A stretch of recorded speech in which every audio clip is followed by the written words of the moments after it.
Well, here I'm back with Rachel Courtney, part number 2 of the interview. In the first part, we talked a bit about training and when and how, and the second part is about the main actors, the dogs. So, Dogs. yeah, I mean, isn't that why we all do it? Yes, absolutely. Yeah, So, they how many are you training? I'm training 16 for the longer stuff.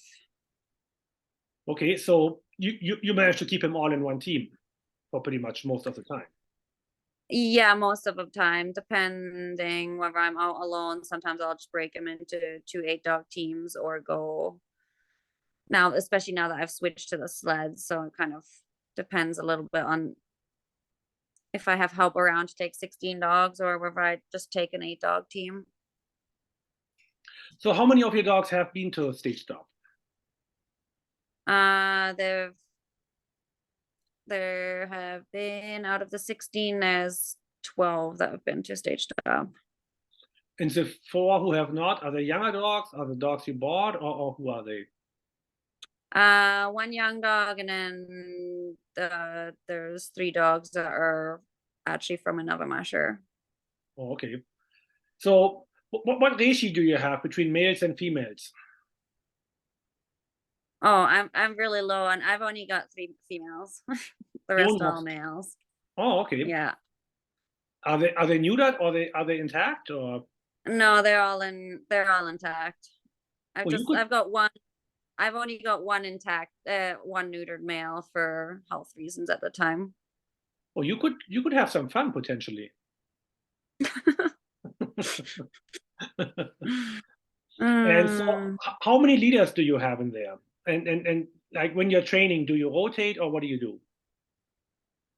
Yeah, I try to rotate. Like for out of the dogs, there's 8 of them that run lead, 6 of them that have raced on lead. So there's the 2 that have not done much racing on lead, but they've been training really well. And yeah, I try to rotate. Like if I take one team at a time, leaders don't have to run as often, right? So I try to kind of give them a break every once in a while and try different pairings. And especially with a race like Staged Up, where chances are you'll have to use every pairing you can come up with because you never know what will happen during a full week of racing.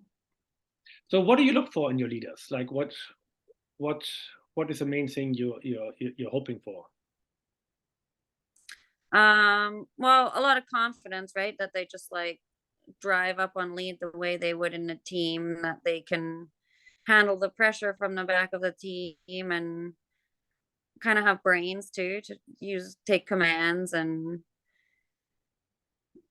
like a confident, fast, hard driving dog. Do you meet any other teams where you're at? So can you train head-on passes or passing, or are you pretty much on your own where you're at? Not on a super regular basis, but there are a couple of mushers close by that like come and train on my trails, or I'll load up and go train there. So I can I can definitely set it up that like to have a couple of training runs to have my dogs at least see other teams So in out of general, the whole. yeah, go But ahead. on a regular, I train by myself. Oh, okay, so you are lucky that you can actually train out of the yard. Yes. Yes. I can do all my mileage from home. Oh, very nice. So what are you feeding? I feed chicken from Baldwin's, who's also a sponsor of mine for the last 5 years now. And then I feed beef and some beef fat and Nutrisource kibble, some oils, eggs, and a supplement called Genesis. Once a day, twice a day? What do you do? Do you feed them Uh, at all? Do you feed them at the truck at all, or just always at the houses? uh, Mainly at their houses, but like for instance, when it's really cold, I load them up and then they eat around the truck, so they kind of get used to that routine. And with younger dogs, I make more of a point, but this year I've only got one yearling, so the rest have all traveled and raced plenty of time, so they kind of know the routine. But for the most part, it's at their houses, except if it's really cold and they're on the truck anyways, then I'll eat on the truck. And I feed their main meal would be once a day, but they get like a heavier soup in the morning, and then I'll like, I guess not per se snack, but I'll throw like kibble down on the ground when they're all loose, just to give them a little extra calories here and there as needed. Nice. So you lose drop them all after the run. Yes, yes, Yeah, that was always my favorite time of the running. yeah, You know. yeah.